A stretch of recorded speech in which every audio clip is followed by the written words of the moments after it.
నమస్తే, welcome to 24/7 news TV. నేను మీ శాన్వి. పహల్గామ్లో జరిగిన ఈ ఉగ్రవాదుల దాడి అనేది యావత్ భారతదేశాన్ని భయపెడుతుంది. అసలు ఏం జరిగింది, అసలు ఈ అటాక్ ఎలా జరిగింది అనేది మనం మాట్లాడుకుంటే, ఫస్ట్ ఏప్రిల్ 22న ఈ అటాక్ అయితే జరిగింది. మధ్యాహ్నం టైంలో జరిగింది. సో అసలు ఈ అటాక్ ఎవరు చేశారు అనేది మాట్లాడుకుంటే, వీళ్ళు ఒక లోకల్ పోలీసులు ఎవరైతే ఉంటారో వాళ్ళ యూనిఫామ్ లో వచ్చి వీళ్ళని చంపడం జరిగింది. దాదాపు 27 మందిని అయితే వీళ్ళు చంపారు. అది కూడా ఓన్లీ హిందూసా కాదా అని కన్ఫర్మ్ చేసుకొని మరీ చంపారు. సో ఫస్ట్ అసలు వీళ్ళు ఎలా అంటే, వాళ్ళ పేర్లని అడిగి, వాళ్ళ పేర్లు హిందూ పేర్లు అయితే వాళ్ళని విత్ ఇన్ సెకండ్స్ లో బుల్లెట్స్ తో దాడి చేశారని చెప్పొచ్చు. ఒకవేళ లేదు వాళ్ళని వాళ్ళు కాపాడుకోవడానికి వాళ్ళు ముస్లిం పేర్లు చెప్పినా కూడా వాళ్ళని ఏంటి అంటే సుంటి చేశారా లేదా అని క్వశ్చన్ చేస్తూ, నిజంగా చేశారా అన్న ఒక డౌట్ తో వాళ్ళ ప్యాంటులు తీసి మరీ వాళ్ళని చెక్ చేసి వాళ్ళ మీద అటాక్ చేశారని చెప్పొచ్చు. అందులో ముఖ్యంగా వినయ్ అనే ఒక హర్యానాకి సంబంధించిన ఒక వ్యక్తి ఎవరైతే ఉన్నారో ఆయన లెఫ్టినెంట్ అనమాట. సో ఆయన ఒక న్యూలీ మ్యారీడ్ కపుల్ అనమాట. రీసెంట్ గా ఈ కపుల్ ఒక ఫోటో అనేది మనకు సోషల్ మీడియాలో వైరల్ అవుతుంది, ఏదైతే ఉగ్రవాది దాడిలో బలయ్యారో. సో ఏప్రిల్ 16న వీళ్ళ మ్యారేజ్ అయితే జరిగింది. సో ఆ మ్యారేజ్ అయిన ఆ మేల్ పర్సన్ ఎవరైతే ఉన్నారో లైక్ వినయ్ గారు, ఆయన అయితే వాళ్ళు చంపడం జరిగింది. ఆయన పక్కనే వాళ్ళ వైఫ్ కూర్చొని చాలా బాధపడుతున్న ఫోటో అనేది చాలా వైరల్ అవుతుంది. అసలు చూస్తేనే అసలు కన్నీరు ఆగట్లేదు. అంటే ఇంత ఘోరంగా ఉన్నారు. న్యూలీ మ్యారీడ్ కపుల్, వాళ్ళకు కొత్త జీవితాన్ని స్టార్ట్ చేద్దాం అనుకున్నారు. సో వాళ్ళ జీవితానికి అసలు క్వశ్చన్ మార్క్, అసలు వాళ్ళ జీవితమే లేకుండా చేశారు. సో ఈ లిస్ట్ లో ఏంటి అంటే లైక్ ఉత్తరప్రదేశ్, ఒడిశా, అలాగే కర్ణాటక, వీళ్ళలో కూడా టూరిస్టులు ఉన్నారు.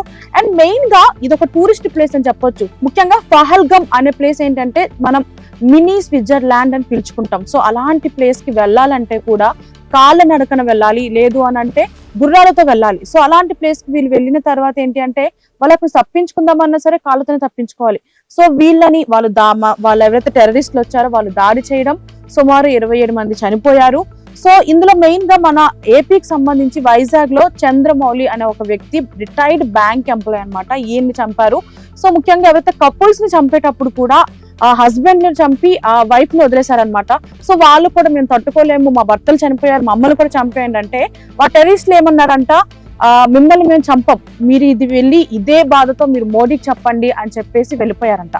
సో ఇలాంటి సిచ్యువేషన్ లో ఈ దాడి జరిగిన ఆఫ్టర్ ఒక 20 నిమిషాల తర్వాత పోలీసులు కానీ మన ఇండియన్ ఆర్మీ వీళ్ళందరూ రావడం జరిగింది. వీళ్ళని చూసి కూడా వాళ్ళు నమ్మలేకపోయారు, వీళ్ళు కూడా టెర్రరిస్టులేనేమో. ఎందుకంటే ముందుగా వచ్చి వాళ్ళు ఎలాంటి అవతారంలో వచ్చారంటే లోకల్ పోలీస్ డ్రెస్ వేసుకొని పోలీసులుగా నమ్మించి వాళ్ళ మీద అటాక్ చేస్తారు. విత్ ఇన్ సెకండ్స్ లో బుల్లెట్స్ తో వాళ్ళని చంపేశారు.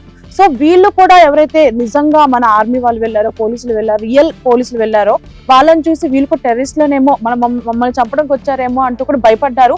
దీనికి సంబంధించి ఒక వీడియో కూడా వైరల్ అవుతుంది.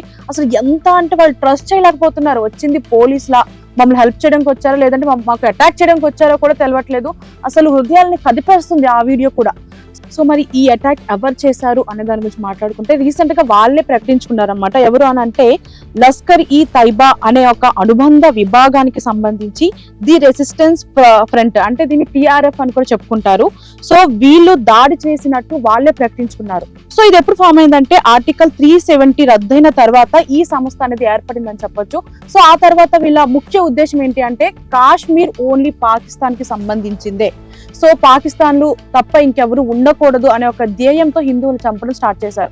సో ఆఫ్టర్ కొన్ని ఇయర్స్ తర్వాత మళ్ళీ ఆర్టికల్ 370 రద్దయిన తర్వాత ఏంటి అంటే రీసెంట్ గా అసలు ఈ అటాక్ ఎందుకు చేశారు, అసలు ఈ యొక్క ముఖ్య ఉద్దేశం ఏంటి అనే దాని గురించి మనం మాట్లాడుకుంటే, అమర్నాథ్ లో ఆ యాత్ర జరగబోతుంది అనమాట. సుమారు 37 రోజుల పాటు ఈ యాత్ర అనేది కొనసాగుతుంది. సో ఇది ఎప్పుడు అని అంటే మనకి జూలై 3rd స్టార్ట్ అవుతుంది అనమాట ఈ యాత్ర. సో ఇక్కడికి టూరిస్టులు రాకుండా ఉండాలి, ఇక్కడికి ఏ రాష్ట్రాల నుంచి కూడా భక్తులు రాకుండా ఉండాలి, ముఖ్యంగా హిందువులు రాకుండా ఉండాలి అనే ఒక ముఖ్య ఉద్దేశంతో ఈ ఏరియాని అయితే ఏదైతే పహల్గమ్ అనే ఏరియాని అయితే అటాక్ చేశారు. సో వై పహల్గమ్ అంటే వెళ్లే దారిలో సుమారు ఒక 30 నిమిషాల పాటు ఈ పహల్గమ్ ని దాటి మన అమర్నాథ్ వెళ్ళాలన్నమాట. సో అక్కడికి రావాలంటే భక్తులు భయపడాలి, ముఖ్యంగా జమ్మూ అండ్ కాశ్మీర్ రావాలంటే భక్తులు భయపడాలి అనే ఒక ధ్యేయంతో హిందువులు ముఖ్యంగా జమ్మూ అండ్ కాశ్మీర్ ఉండకూడదు అనే ఒక ముఖ్య ఉద్దేశంతో ఈ అటాక్ చేశారు. మరి ఈ అటాక్ ఎలాంటి సిచ్యువేషన్ లో చేశారంటే మన మోడీ గారు కూడా సౌదీ అరేబియాలో ఉన్నారు. సో మన మోడీ గారు లేరు, సో ఇదే టైంలో ఇదే మంచి టైం అని వాళ్ళు భావించి ఈ టైంలో మన పహల్గామ్లోకి వచ్చిన టూరిస్టుల మీద అటాక్ చేశారు. సో మోడీ గారు వెంటనే అక్కడ సౌదీ అరేబియాలో ఏదైతే పర్యటన ముగించుకొని వెంటనే ఇండియా రావడం జరిగింది. ఇండియా వచ్చిన తర్వాత మన అమిత్ షా వీళ్ళతో కేంద్రానికి సంబంధించి కొంతమంది నాయకులతో వాళ్ళ ఒక మీటింగ్ ఏర్పాటు చేసి డెసిషన్స్ అయితే తీసుకున్నారు. కొన్ని నిర్ణయాలు అయితే కేంద్రం తీసుకుందని చెప్పొచ్చు. అందులో ముఖ్యంగా ఏంటంటే మన సింధు జలాల ఒప్పందాన్ని క్యాన్సిల్ చేయడం జరిగింది. దీని వల్ల ఏంటి అంటే వాళ్ళకి ఆ జలం ఏదైతే మన ఇండియా నుంచి పాకిస్తాన్ వెళ్తుంది అనమాట, సో అక్కడికి వెళ్ళి ఆ జలాల్ని స్టాప్ చేయడం జరిగింది అనమాట. సో ఆ ఒప్పందాలని కూడా దాని నుంచి చాలా ప్రాఫిట్ కూడా వస్తుంది మన పాకిస్తాన్ వాళ్ళకి. సో ఇది ఎట్లా అంటే మన పంజాబ్ ఏదైతే ఉందో మన ఇండియా నుంచి పంజాబ్ పాకిస్తాన్ అక్కడ నుంచి పాకిస్తాన్ కి డైరెక్ట్ గా ఈ సింధు నదులు అయితే వెళ్తున్నాయి అనమాట. సో దాని ఒప్పందం క్యాన్సిల్ చేయడం జరిగింది. అండ్ ముఖ్యంగా ఏంటి అంటే మన ఇండియాలో ఎవరైతే పాకిస్తాన్ ఉంటున్నారో వాళ్ళని వారం రోజుల్లో మన ఇండియా వదిలేసి పాకిస్తాన్ వెళ్ళిపోవాలని కూడా నిర్ణయం తీసుకుంది. అండ్ అలాగే ఏదైతే ఉందో అటరీ వాషు సరిహద్దు వెంటనే క్లోజ్ చేయాలి అని కేంద్రం అయితే నిర్ణయం తీసుకుంది. సో అలాగే ఇంకొక పాయింట్ ఏంటి అంటే ఏదైతే పాకిస్తాన్ లో దౌత్య సంబంధాలు ఉన్నాయో అవి పూర్తిగా తెంచేసుకుంటున్నాం అంటూ కూడా మన మోడీ గారు ప్రకటించడం జరిగింది. సో ఇవి నిర్ణయాలు. అండ్ ఇప్పుడు కూడా స్టిల్ జమ్మూ అండ్ కాశ్మీర్ లో మన Indian army, Indian air force, Indian navy వీళ్ళందరూ కూడా ముఖ్యంగా పోలీసులు కూడా ఎవరైతే టెర్రరిస్టులు ఉన్నారో వాళ్ళ మీద దాడులు చేయడానికి స్టిల్ ఇప్పటికీ కూడా అవి కొనసాగుతున్నాయని చెప్పొచ్చు. సో ఇంకా కావాలంటే ఇంకా సిబ్బందిని పంపిస్తాము అంటూ కూడా కేంద్రం చెప్తుంది. ఎట్లయినా అక్కడ టెర్రరిస్టులు ఉండకూడదు అని ఒక ధ్యేయంతో ఇంకా కాల్పులు జరుగుతున్నాయి. స్టిల్ ఇప్పటి వరకు అయితే పహల్గామ్ లో టూరిస్టులు 27 మంది అయితే చనిపోయారు, చాలా మంది గాయాలతో ఉన్నారు. వీళ్ళని కూడా ఏంటంటే 20 నిమిషాల తర్వాత ఎవరైతే మన ఇండియన్ గవర్నమెంట్, ఇండియన్ పోలీస్ కానివ్వండి, ఇండియన్ ఆర్మీ కానివ్వండి వచ్చారో వాళ్ళు గుర్రాల సాయంతో గాయపడ్డ వాళ్ళని తీసుకెళ్లడం జరిగింది. అలాగే హెలికాప్టర్ల సాయంతో కూడా గాయపడిన వాళ్ళందరినీ కూడా హాస్పిటల్ తరలించడం జరిగింది. సో మెయిన్ గా మన ఏపీకి సంబంధించి చంద్రమౌళి అనే వ్యక్తి చనిపోయారు, ఆయన మీద అటాక్ జరిగింది. సో ఇది మన ఏపీకి ఒక బాధాకరమైన సిచ్యువేషన్ అని చెప్పొచ్చు.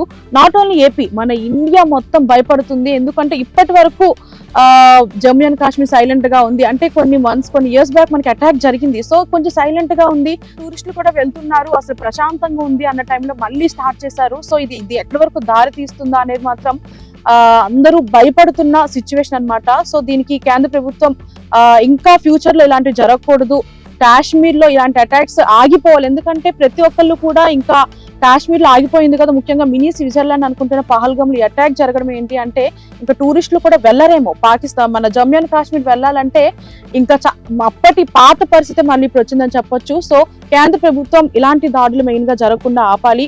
అండ్ దీనికి సపోర్ట్ గా మన ఇండియన్ ఆర్మీ కానివ్వండి, ఇండియన్ ఎయిర్ ఫోర్స్ కానివ్వండి, ఇండియన్ నేవీ కానివ్వండి, ప్రతి ఒక్కళ్ళు ఉన్నారు. సో మేము కూడా వాళ్ళకి సపోర్ట్ గా ఉంటాము. అంతవరకు సైనింగ్ ఆఫ్ శాన్వి.